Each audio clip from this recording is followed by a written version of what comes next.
అమ్మ? అమ్మ ఇంట్లో పసిపిల్లలు ఉన్నారనుకోండి, పసిపిల్లలకి మనం తినేటట్టుగా ఎడాపెడా చేస్తామా? ఏ హోటల్ నుంచో స్విగ్గీ నుంచో ఆర్డర్ ఇచ్చి పెడతామా? పెట్టం కదా, జాగ్రత్తగా చేస్తాం. దైవం అంతకన్నా ఆత్మీయుడైనటువంటి వాడు. మనం చాలా జాగ్రత్తగా ఆయనకి సమర్పించాలి. అలా సమర్పించేటప్పుడు దైవానికి సమర్పించే నివేదన ఏదైతే ఉందో దాన్ని కొంచెం జాగ్రత్తగా చెయ్యాలి అని చెప్తారు. ఎలాగా అంటే శుచిగా చెయ్యాలి. అంటే స్నానం చేసి చెయ్యాలి. స్నానం చేసి ఉతికిన బట్టలు కట్టుకుని చెయ్యాలి. దీని పూర్వకాలం మడి అనేవారు, ఇప్పుడు ఈ పదం వాడకూడదు. అందువల్ల ఏం వాడతాం?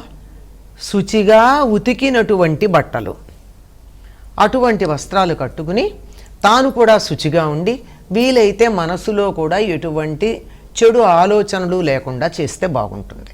పూర్వకాలం అందుకే ఆడవాళ్ళు వంట చేసేటప్పుడు అనేకమైనటువంటి పాటలు పాడుకుంటూ ఉండేవారు. రామాయణము, భాగవతము మొదలైనటువంటివన్నీ కూడా పాటల రూపంలో, కుచ్చెల కథ అని, లక్ష్మణదేవర నవ్వని, ఇలాంటివన్నీ పాటలు మొత్తం రామకథ అంతా అందులో వస్తూ ఉండేది. అలాగే రకరకాలు ఏదో ఒకటి లేదా స్తోత్రాలు చదువుకుంటూ చేస్తే కొంతలో కొంత బాగుంటుంది. ఇలా వంట చేయడంలో తాను శుచిగా ఉండడమే కాదు, ఆ వంట చేసేటటువంటి పాత్రలు శుచిగా ఉండాలి.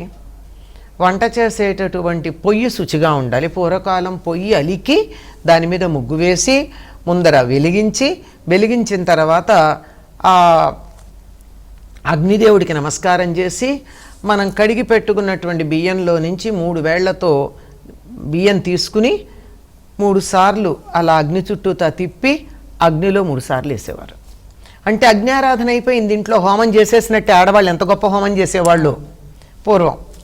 ఇప్పుడు అలాంటిది లేదు గనక మనం వాడుకునేటటువంటి ఎటువంటి పొయ్యున్నా, స్టవ్ అంటున్నాం, ఏదున్నా సరే దాన్ని శుచిగా పెట్టుకుని దాని మీద శుచిగా ఉన్నటువంటి పాత్రలతో వంట చేయాలి.